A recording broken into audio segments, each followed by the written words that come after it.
Oi, pessoal, tudo bem?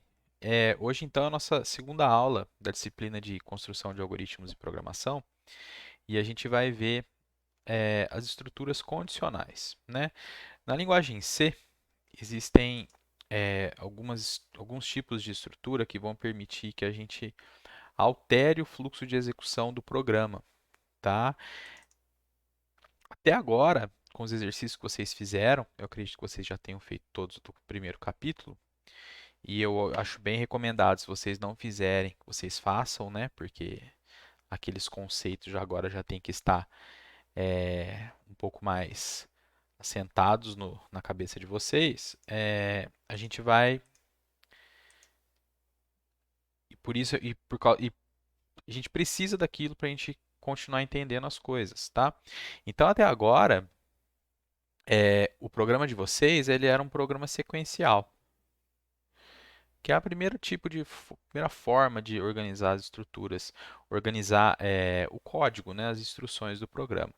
Então, você tem uma instrução, depois tem outra, depois outra, depois outra, depois outra, depois outra, depois outra, até que no final o programa termina, né? Então, e esse é um tipo de estrutura, vamos dizer assim, que a gente pode colocar no nosso programa e é a estrutura principal que o processador entende também, né? Então, hoje a gente vai ver as estruturas condicionais. As estruturas condicionais permitem que a gente, a partir de uma determinada condição, de um teste lógico, a gente desvie o fluxo do programa, tá? Ele execute alguma coisa específica para uma determinada condição, tá? Na linguagem C, existem duas estruturas condicionais. A estrutura if e a estrutura switch. Que é um C, tá? Só um C, não tem I não. Switch, tá bom? A maioria das linguagens que são derivadas de C e mesmo outras que não são, vão ter essa estrutura de alguma forma, tá? O if, ele pode ser estruturado, né, só usando o if, usando o if com um else ou fazendo um encadeamento de ifs com else ifs, certo? Aqui na nossa apostila, no capítulo 2, vocês vão ver que logo no início, a gente vai ter como que é a sintaxe dessas estruturas condicionais. Então, o if, a gente começa falando do if, né? No if, eu vou ter código que vem antes dele, até um ponto que eu chego no if, propriamente dito. O if, a sintaxe dele, né? É if, C, né? Abre parênteses, um teste lógico que a gente vai executar, que o programa vai executar, né, na hora que estiver em execução. Fecha parênteses, abre chave, fecha chave. Esse teste, se ele for avaliado como verdadeiro, o bloco de código que está dentro do if vai ser executado. Caso contrário, esse bloco ele é pulado e eu continuo a execução depois do if. Posso ter ifs dentro de ifs e posso ter quantos ifs eu quiser dentro do meu programa, dentro do código do meu programa. Quando eu utilizo o else, eu quero dar, entre aspas, a oportunidade para que, quando o teste for avaliado como falso, ao invés de eu executar o bloco que está associado com o if, eu execute o bloco que está associado com o else. A sintaxe que eu estou apresentando aqui para vocês, pessoal, é a sintaxe, vamos dizer, padrão de hoje em dia. Tem gente que prefere, alguns de vocês talvez tenham aprendido no curso técnico, caso tenham feito curso técnico, a abrir chaves na linha de baixo. Está errado? Não está. Mas o comum, vamos dizer, o padrão, hoje em dia, é usar o abre-chaves e o abre-chave na linha do if, assim como a gente fez na função main. Ah, professor, mas eu nunca vou ver isso no mercado de trabalho? Vai. Dependendo da empresa que você trabalhar, você vai ter que seguir um padrão de codificação que a empresa vai impor, de certa forma, aos desenvolvedores, tá bom? Mas hoje em dia, a questão das chaves, o normal, o padrão, vamos dizer assim, é na linha da estrutura, tá bom? E de novo, talvez vocês tenham aprendido com a chave abrindo embaixo, tá? A gente tenta evitar, tá bom? Mas, de novo, não é errado, tá? Mas eu quero que vocês façam na linha.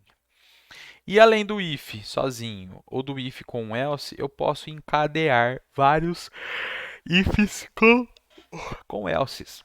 Então, como que eu faço? Eu tenho um teste, o if eu tenho um teste. Se ele der verdadeiro, eu executo o que está aqui dentro.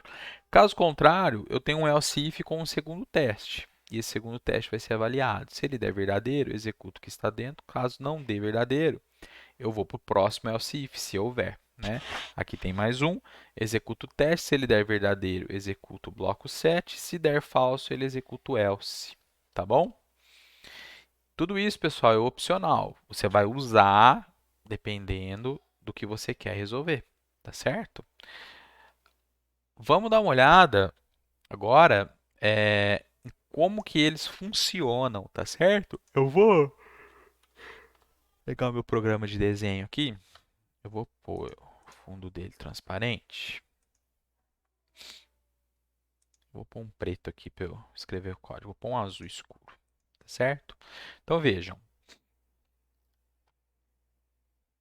vou usar o preto mesmo.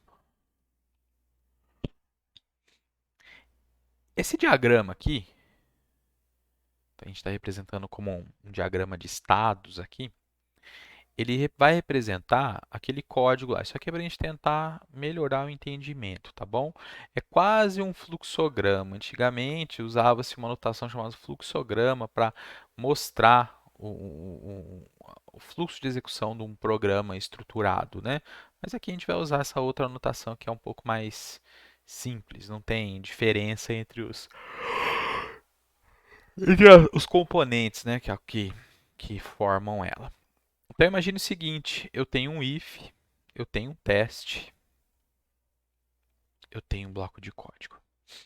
O 1 seria o que vem antes, o 2, o teste, o 3, o corpo, o bloco aqui do if, e o 4, a continuação.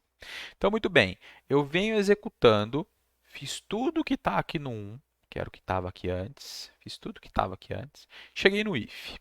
Quando eu chego no if, eu vou fazer o quê? O que o programa faz? Ele verifica se esse teste aqui vai dar verdadeiro ou vai dar falso. O que é o teste a gente vai ver ainda, tá bom? Mas por enquanto vai verificar se o teste vai dar verdadeiro ou falso. Se der verdadeiro, que é aqui essa mudança aqui do estado 2 para o estado 3 com um V de verdadeiro, eu executo o que está aqui dentro do 3. Se der falso, eu executo o que está no 4 e continuo. Ah, e outra coisa, terminando o bloco aqui de código onde o 3 está, tudo que estiver aqui entre as duas chaves de abertura e fechamento do if, eu continuo, eu venho a partir da chave de fechamento e continuo a execução do programa. O programa continua, né, gente? Não eu, né? Está claro isso. Tudo bem? Esse é o if. Esse é o if. Se a gente estiver falando de else if, a gente vai. Olhem como o diagrama muda um pouco. Eu tenho um bloco de código associado a verdadeiro e um bloco associado quando der falso. Então, eu vou ter if, um teste, um bloco, né? O else, outro bloco. Então, eu tenho o 1, que indica tudo que vem antes do if, o 2, que indica o teste. Se der verdadeiro, ele executa o bloco que está dentro do if. Se der falso, ele executa o bloco que está dentro do else, porque se isso aqui for verdadeiro, executa isso aqui. Caso contrário, ou se não, executa o bloco do 4. Terminando esse bloco aqui, ou terminando esse bloco aqui, eu continuo a execução do programa. Tudo bem? Do código. E, por fim, a gente tem o else if. If com else if, com else if, com else if. Como que funciona? Vou pôr do lado de cá que tem um pouquinho mais de espaço. Nesse caso aqui, né? Eu tenho um if, um teste. Eu vou chamar de teste 1, que eu vou ter agora vários testes. Então, eu venho antes.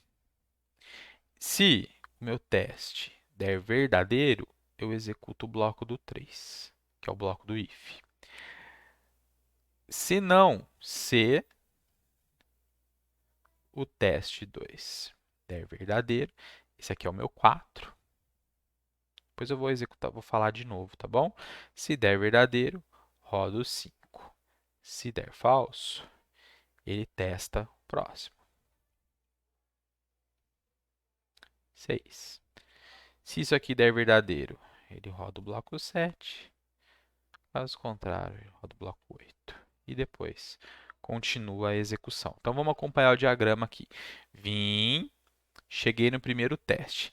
Todos esses else ifs e esse else estão associados a esse if aqui, tá bom? Porque percebam, termina a chave, começou. Depois eu vou mostrar para vocês como que isso aqui é de fato, tá bom? Assim, às vezes, gera um pouquinho de confusão, mas é assim mesmo que a gente vai implementar, tá? Mas depois eu mostro uma alternativa aqui de escrever esse código. O 2 rodando, dando verdadeiro, eu executo o bloco 3 e terminando isso aqui, eu pulo tudo e venho para o 9. Não, o 2 deu falso, mas eu tenho um else if, então eu vou testar uma próxima condição. Se ela der um próximo teste, se ele der verdadeiro, eu rodo o bloco 5. Se der falso, eu rodo o bloco 6. Percebam as transições aqui entre os estados, né? Estão acompanhando o que eu estou falando, né? Exatamente o que eu estou falando. Se o 6 der verdadeiro, eu rodo o bloco 7. Terminou o bloco 7, eu vou para o 9. Aqui o 5 também terminou, o 5 vai para o 9. Se o teste 3 der falso, eu executo o else e terminando o else, eu rodo o bloco 9. Então percebam, é exatamente esse o fluxo de execução que está aqui. E aí eu continuo, tá? O if com else if, internamente, na verdade, ele é algo desse tipo aqui. Eu vou pôr só T, tá? De teste para abreviar aqui a minha escrita. É um else, e dentro desse else eu tenho um if, que é meu T2. T1, T2. Esse aqui tem um else, e aqui dentro desse else tem um if. T3. E aqui meu else final. Else. Então eu fecho esse, fecho esse, fecho esse. Tudo bem? Então, isso aqui é uma abreviação para eu escrever esse código aqui, tá? Vejam. Se esse teste aqui, que é o 2, o balãozinho 2, né, o estado 2, deu verdadeiro, eu rodo 3. Caso contrário, eu tenho um outro if aqui dentro, que ele tem if e tem else. Se der verdadeiro o meu segundo teste, eu entro aqui, que aqui é o bloco 5, que é o 5, né? Caso contrário, eu tenho outro if dentro dele, com o terceiro teste. Se der verdadeiro, roda o que dá aqui dentro. Se der falso, roda aqui dentro. Então, percebam, para eu chegar nesse else aqui, eu tenho que ter tido falso em tudo. Porque eu tenho que ter tido falso no T1 para eu entrar no else. Aí aqui eu vou ter um if, eu vou ter que ter dado falso no T2 para entrar no else dele. E falso no T3 para entrar no else do T3. Desse if com a condição T3. Tá certo? Mas a gente facilita, a gente simplifica essa notação desta forma aqui. Tudo bem? É válido, mas poderia escrever assim também. Tá bom? Bem, agora e os testes, né? Esses testes, pessoal, esses testes lógicos que a gente vai executar, operações, né, que vão resultar num valor lógico, num valor verdadeiro ou num valor falso, eles vão utilizar dois conjuntos de operadores. Os operadores relacionais e os operadores lógicos. Os operadores relacionais, o nome já diz, eles estabelecem uma relação entre dois operandos. Então, eu tenho um operando, eu tenho um operador, o outro operando, e essa relação entre os dois operandos vai me gerar um valor verdadeiro ou falso. Esses dois operandos eles têm que ser compatíveis, então eu tenho que comparar um número com um número, certo?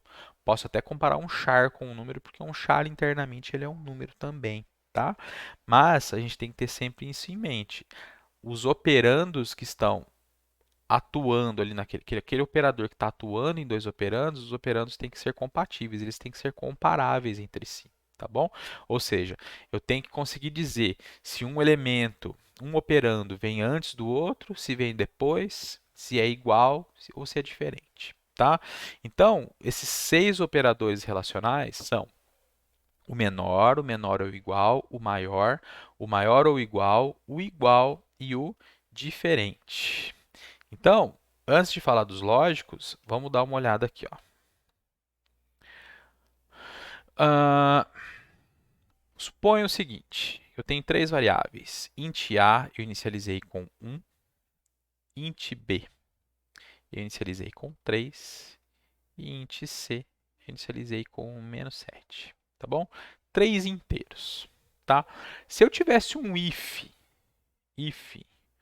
com um teste aqui, eu vou pôr eu vou até circular aqui de outra cor, pontilhadinho aqui, ó. Certo? É lógico que lá na linguagem não tem, né? E nesse pontilhadinho, eu vou ter algumas expressões.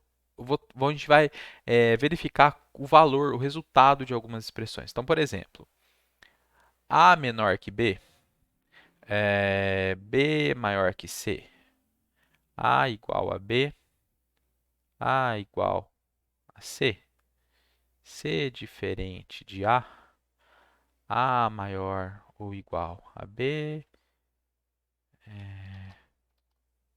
C menor, opa, menor ou igual a C. Cuidado, tá, gente? O menor ou igual aqui não é o símbolo que a gente vê lá na matemática do menor com traço embaixo, tá? Nem o maior, porque não tem no teclado, é difícil de digitar. Então, é um símbolo de menor e um símbolo de igual. E o de maior ou igual é um símbolo de maior e um símbolo de igual, tá certo? Então, se a gente avaliar essa expressão relacional aqui que poderia estar inserida aqui dentro do círculo azul, desse destaque em azul, estou querendo dizer, o que isso aqui daria como resultado? Opa, tira isso aqui. É que eu não quero que vocês confundam com... Vou pôr uma flechinha, tá? A menor que B. A vale 1, B vale 3. A é menor que B? 1 é menor que 3? Sim, então isso aqui é verdadeiro. Tá bom? Deixa eu pôr uma flechinha aqui em todos. Porque eu só vou trocando a cor. Muito bem. B é maior que C? 3 é maior que menos 7? Sim, verdadeiro. A é igual a B? 1 é igual a 3? Não, falso. Vejam, o símbolo, o operador para testar igualdade não é um igual só, porque um igual só é o operador de atribuição, que a gente está usando ele aqui, ó. Um igual só é um operador de atribuição. Quer dizer, eu estou pegando o que está do lado direito da expressão e jogando para o lado esquerdo, atribuindo ao lado esquerdo. O símbolo de igual na linguagem C, o igual da matemática, é o igual, igual. Análogo ao da matemática, né? Igual, igual. Cuidado com isso. Esse é um erro muito comum. Lá no if, ao invés de colocar igual, igual, põe um igual só. Aí dentro do if, dentro aqui da condição, qualquer valor que for diferente de zero, ele vai ser considerado como verdadeiro. E o zero vai ser considerado como falso. Mas a gente vai considerar que é verdadeiro ou falso, tá bom? Mas pode acontecer isso, tá? Cuidado. Bem, continuando. A é igual a C? A é 1, C é menos 7. A é igual a C? Não, falso. C é diferente de A? C vale menos 7, A vale 1. Sim, eles são diferentes. A é maior ou igual a B? 1 é maior ou igual a 3? Não, falso. Opa, pô, E C é menor ou igual a C? Sim, porque tem um menor ou igual. Ele não é menor, mas é igual, né? Então aqui vai dar o quê? Verdadeiro. Tudo bem? Essas então são as operações relacionais. Vai estabelecer uma relação de ordem ou de igualdade entre os operandos, tá bom? São esses seis: menor, maior, menor igual, igual e diferente. Bem, só que às vezes a gente vai precisar verificar mais de uma operação relacional ao mesmo tempo, para verificar se duas são verdadeiras, ou se pelo menos uma é verdadeira, ou se as duas são falsas, para a gente executar algum tipo de ação. Tá? Esses tipos de escolha vai depender do problema que a gente quer resolver. E é isso que os exercícios vão treinar, né? Deixa eu conferir aqui a gravação. Está gravando, beleza.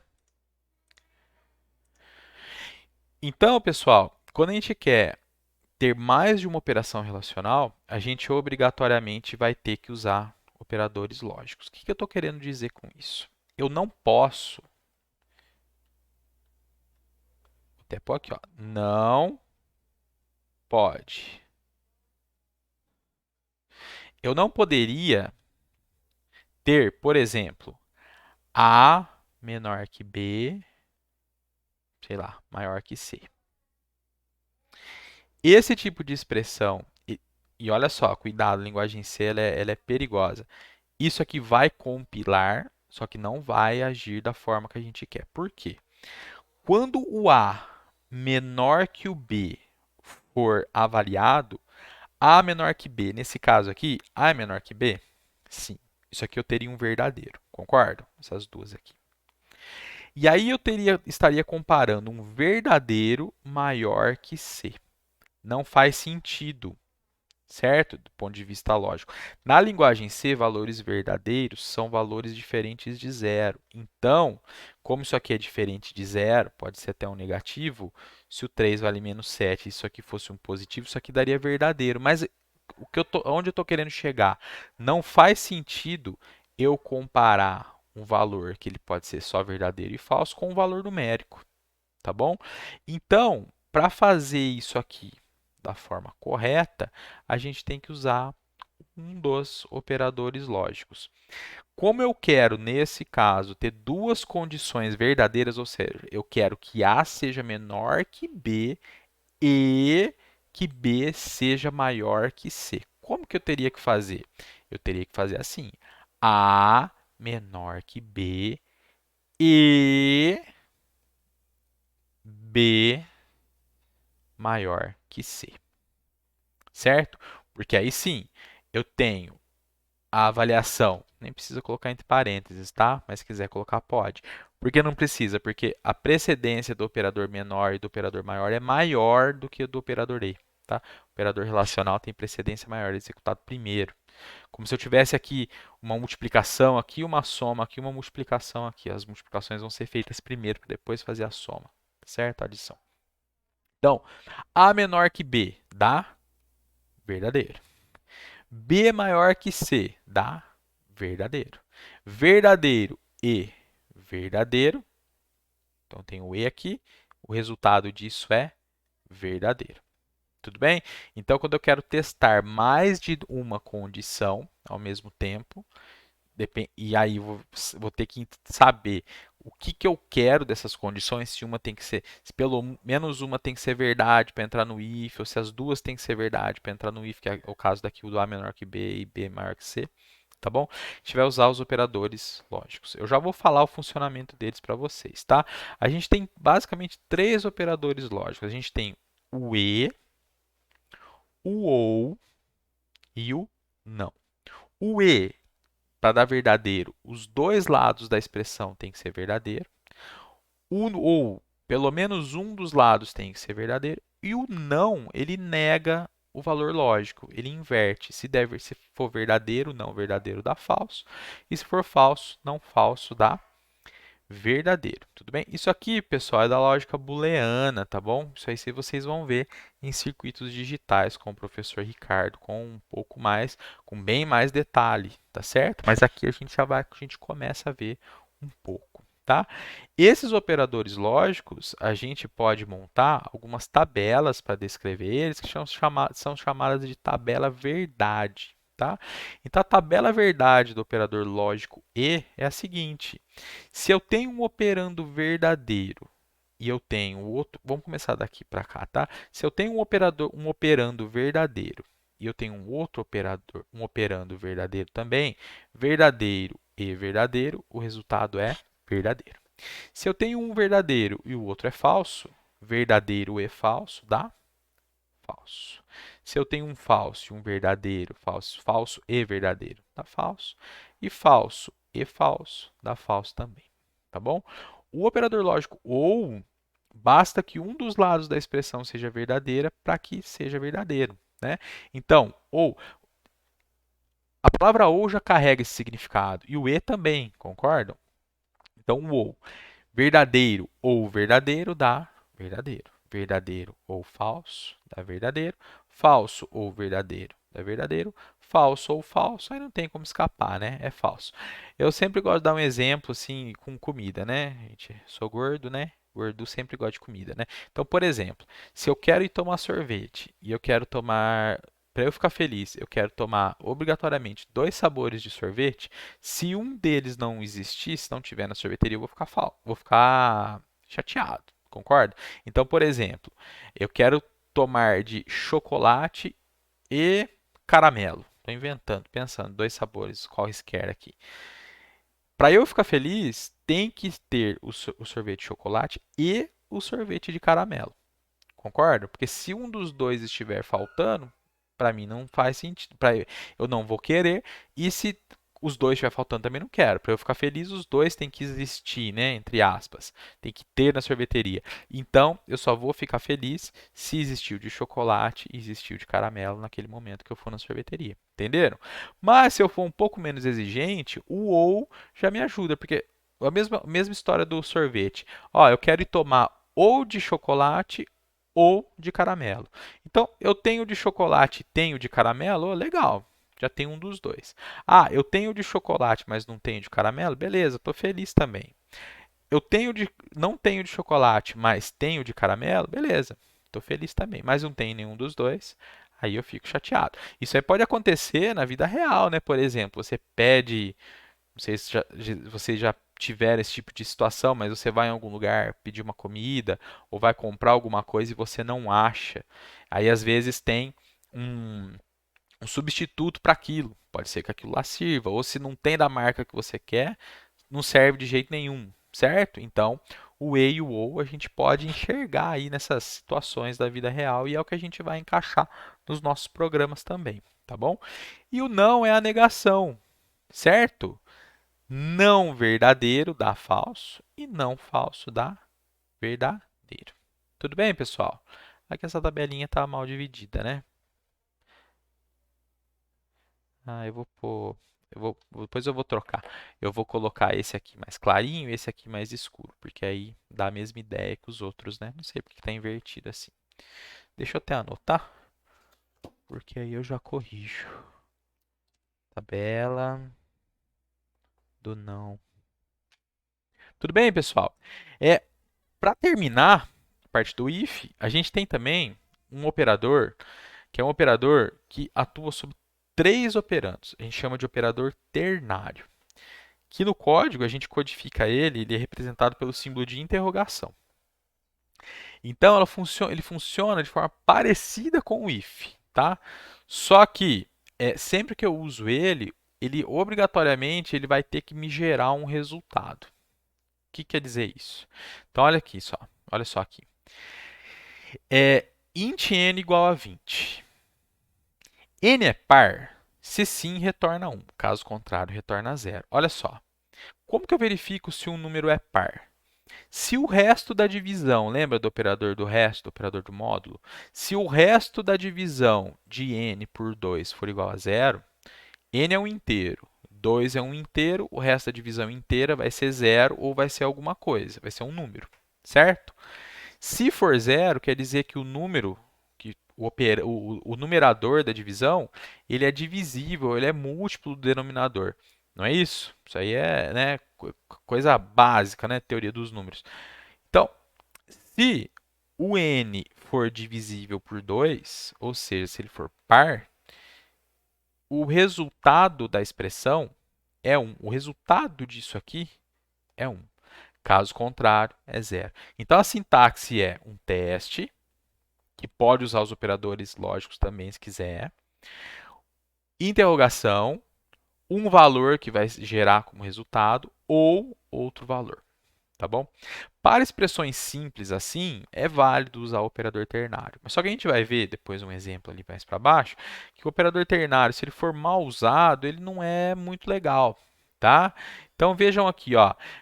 Agora, só para continuar esse exemplo, se eu quisesse fazer isso aqui com um if, como que seria? Se o n, o resto de n, o resto da divisão de n por 2 for igual a zero, v recebe 1. Caso contrário, v recebe zero. Certo? É o correspondente a isso aqui, ó. Tudo bem? Normalmente a gente vai ver, é difícil ver o uso de operador ternário que não seja para situações bem simples assim, tá bom? E não é nem encorajado. Olha lá, há a possibilidade de se encadear diversos operadores ternários da mesma expressão. Entretanto, essa prática pode acarretar em dificuldade de leitura do código. Olha esse aqui. Já tem o correspondente no if aqui, ó. N é par e menor que zero, retorna 1. Caso contrário, zero. Se n for ímpar e maior que zero, retorna 1. Caso contrário, retorna zero. Se fosse com if, vejam só. Se o n é par e se o n for... Ó, n é par, n é menor que zero, 1. Caso contrário, zero. Se o n não for par, se o n for ímpar, n e se n for maior que zero, retorna 1. Caso contrário, retorna zero. Isso aqui é um exemplo arbitrário, tá? Olha só com o operador ternário como que teria que escrever, construir para isso funcionar. Deixa eu pegar a caneta aqui, ó. Então, ó, vejam só. N é par? N é par? É a pergunta, né? Por isso que é a interrogação. Sim, é par. Olha o que é o primeiro pedaço do operador ternário que está entre dois pontos. Estão vendo que tem dois pontos aqui, mas esse aqui não é dessa interrogação. É esse aqui que é da interrogação. Então, isso aqui é o verdadeiro e isso aqui é o falso. Aqui é par, aqui é ímpar. Se for par, se ele for menor que zero, retorna 1. Se for contrário, né, maior ou igual a zero, retorna zero. E se ele for ímpar e maior que zero, ele retorna 1. E se for o contrário, né, que é menor ou igual a zero, retorna zero.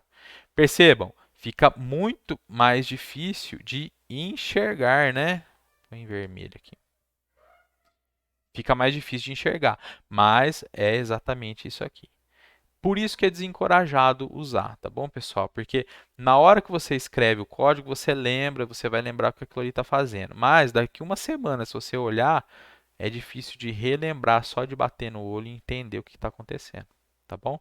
Então a gente evita esse tipo de coisa, tá certo? Bem, outra coisa importante. Na linguagem C, ao se incluir o cabeçalho stdball.h, ou seja, a gente colocar um include para stdball.h no preâmbulo do arquivo de código-fonte, é possível utilizar o tipo bool, B-O-O-L, que vem de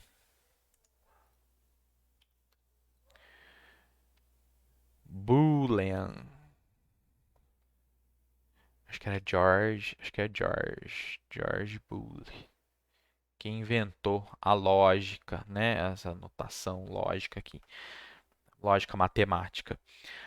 Ball, a gente chama de ball, tá? A gente fala bool, fala ball, que é um tipo lógico capaz de armazenar um valor verdadeiro, que na linguagem, né, é expresso pela palavrinha true, ou falso. As versões antigas, bem antigas do C, não tinham esse tipo, elas adotavam aquele padrão que eu disse. Tudo que for diferente de zero é assumido como verdadeiro, e o que for zero é assumido como falso. Mas tem essa facilidade aí, entre aspas, na linguagem C, já há vários anos, claro, né? Que é incluir o cabeçalho stdball e ele vai permitir que a gente declare variáveis do tipo ball, ou seja, int, char, float, ball, e o valor delas, verdadeiro ou falso, tá bom? Ah lá, tá o George Boole aqui, ó. Chutei certo, ó. Tava tentando lembrar. Ah lá, lógica de Boole, tá bom? Vamos baixar aqui. Como que a gente faz isso, né? Dá o include no stdball.h. E aí, olha só. Isso aqui é um exemplo, um programinha, né? Olha só, maior de idade é uma variável do tipo bol, do tipo boolean, do tipo lógico, e idade é inteiro. Entre com a sua idade. Então, o usuário fornece a idade dele.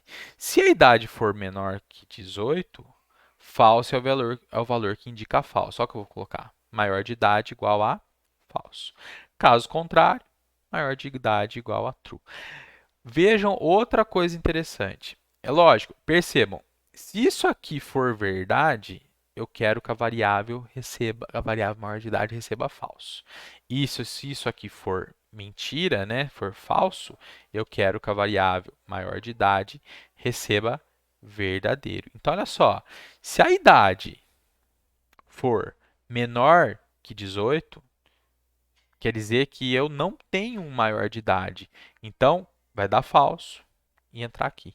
Entenderam o que eu estou querendo dizer? Se isso aqui der verdadeiro, se a idade for menor que 18, eu vou ter um maior de idade igual a falso.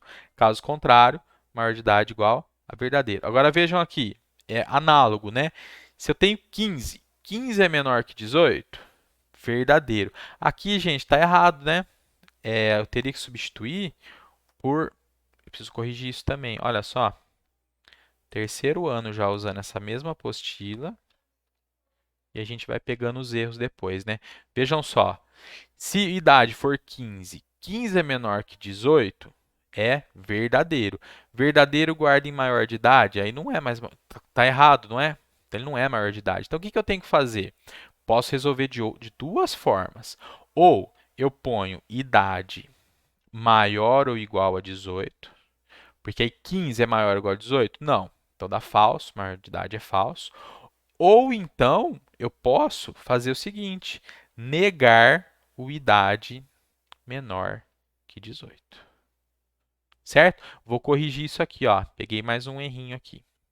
Tudo bem? Tá, aí sim dá a resposta, dá o correto, né? Aqui é a observação em relação a se é considerado como verdadeiro ou falso os valores, né? Tudo bem? Hoje a gente vai fazer o seguinte, eu vou parar essa aula agora, eu já vou fazer a correção do material, porque aí a gente tem conteúdo aqui tem exercício para fazer, tá bom? Então, eu vou fazer o primeiro exercício só, depois o restante vocês vão fazer. Porque depois do exercício número, vamos ver aqui.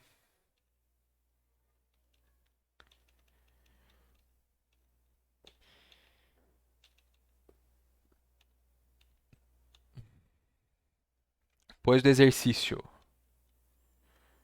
16, a gente tem a outra estrutura condicional, que é o switch. Aí eu vou separar na aula B, tá bom? Aula 2A vai ser o if, aula 2B, o switch. Tudo bem? Vamos dar uma olhada nos exercícios, passar eles aqui rapidamente. Eu não fiz isso na primeira aula, mas são exercícios simples, né? Então não tem tanto problema. Escreva um programa em C que peça para o usuário fornecer o número inteiro. O programa deve exibir se o número fornecido é par ou ímpar. O arquivo tem que ser o ex 2.1. Então vamos lá. Arquivo, novo arquivo, C++, próximo, C, caminho, vou colocar lá na minha pastinha, ex2.1, vocês coloquem onde vocês acharem melhor. Esse aqui, então, include stdio.h, include stdlib.h, int main, sempre a gente vai começar assim. De novo, vou insistir, digitem, de novo, não copia pronto não, tá? Digita, digita, digita para memorizar. Fornecer o número inteiro. O programa deve exibir se o número fornecido é par ou ímpar. Então vejam, vários exemplos agora. Entre com um número, 19. O número 19 é ímpar. O ímpar está sem acento, cuidado. Entre com o número 8. O número 8 é par. Então vamos lá. If. Opa, perdão. Primeiro declarar o número, né? Vou chamar de número. A variável vou chamar de número mesmo. Printf. Como que é a entrada? Entre com um número, dois pontos e um espaço. Entre com um número, dois pontos e um espaço. Scanf. Estou lendo um inteiro, então é %d. precedo o nome da variável que eu quero ler com o e comercial e ponho o nome dela, o identificador dela. Se o número, o resto da divisão inteira desse número por 2 for igual a zero, quer dizer que ele é par, quer dizer que ele é divisível por 2. Então, como que ele quer que mostre? O número, o número, né, é par, o é sem acento também, né? O número tal, eu não sei qual que é o número, é par. Tem um ponto no final? Tem um ponto.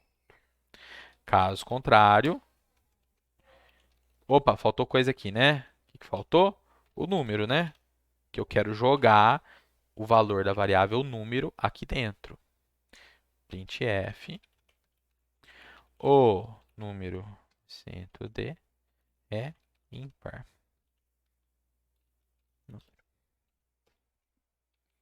E acabou. Vamos testar?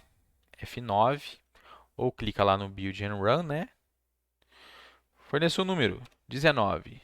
19 é ímpar. Vamos rodar de novo. 8. O número 8 é par. Daria para deixar esse código um pouco mais limpo? Daria. A gente poderia até fazer isso aqui, ó. Vejam só. Poria um printf aqui com essa parte e deixaria o número. E aqui dentro, só até o E, né? Par, o ímpar. Precisa fazer desse jeito? Não. Só estou mostrando que dá para resolver de mais de uma forma. Independente se ele é par ou ímpar, eu quero que mostre o número tarará é. É isso, ó, o número tarará é. E depois, se ele for par, eu mostro que é par. Se for ímpar, eu mostro que é ímpar, tá bom? Vou salvar aqui, vamos testar lá no juiz. Então, a gente abre o juiz, carrega o exercício, carrega o conjunto de testes. Agora a gente está no capítulo 2. Cuidado, tem que selecionar aqui. Executar teste. Olha lá, está correto. Tudo bem? Então é isso. Vamos dar uma passada nos exercícios agora. Vou ler um a um. E aí, se tiver algum um pouco mais complicado, eu explico para vocês, tá bom? Escreva o programa fornecer dois números inteiros. O programa deve exibi-los em ordem crescente. Então, tem as entradas e saídas para vocês verem o que tem que fazer. Ordem decrescente. Fornece dois, mostra em ordem decrescente, do menor para o maior. Do maior para o menor, perdão. Aí depois, três números em ordem crescente e três em ordem decrescente. Aqui tem que pensar um pouco mais, tá bom? Tem duas formas de resolver isso aqui. Uma é usando o operador lógico e a outra é um pensamento um pouquinho mais sofisticado, tá? Depois no plantão eu posso mostrar para vocês a solução desse aqui de duas formas, tá bom? 3 em decrescente. Outro exemplo, fornecer um número decimal. Se esse número for maior que 20, imprimir sua metade. Caso contrário, imprimir seu triplo.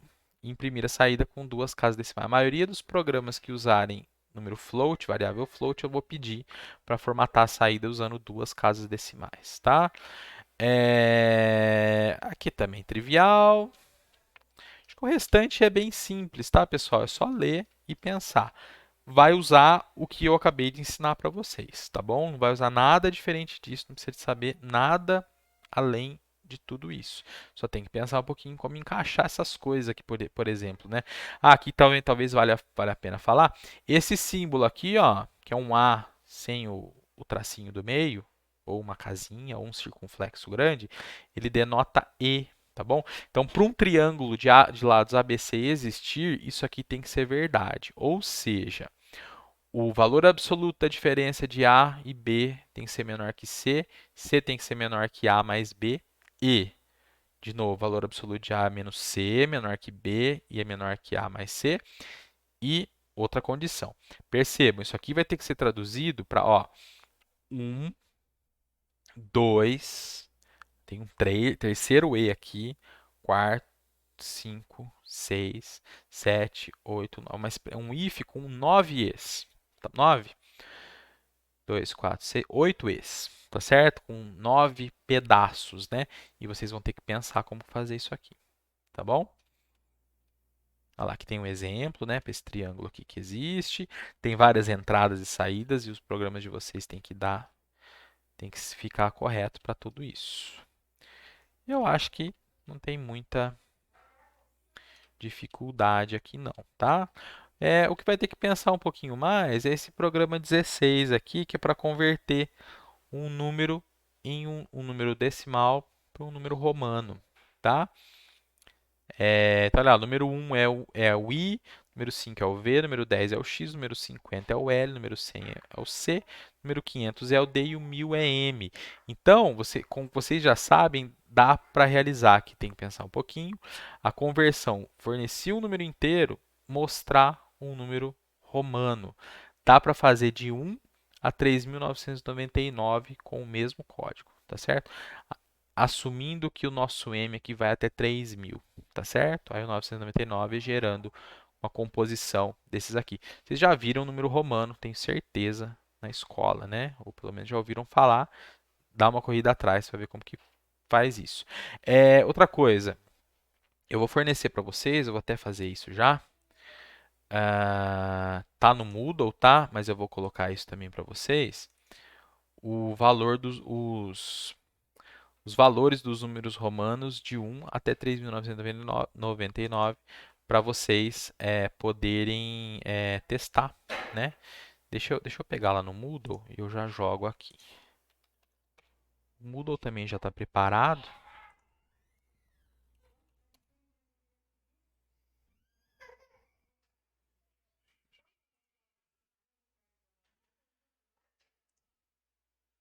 Aqui ainda tá em construção, tá, gente? Por isso que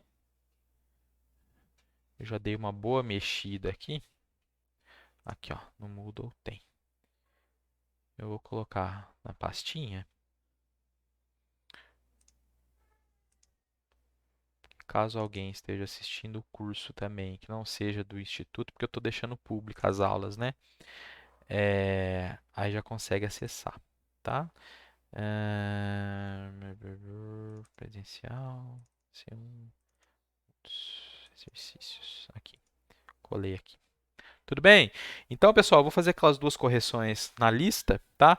Já atualizo o documento, já atualizo a versão dele, atualizo o ano e vocês já têm então a primeira parte do capítulo 2 para fazer. E eu vou gravar uma próxima aula com a segunda, com a parte 2, que é falando do switch. Tudo bem? Para não ficar muito extenso. Então, beleza, valeu, falou, tchau.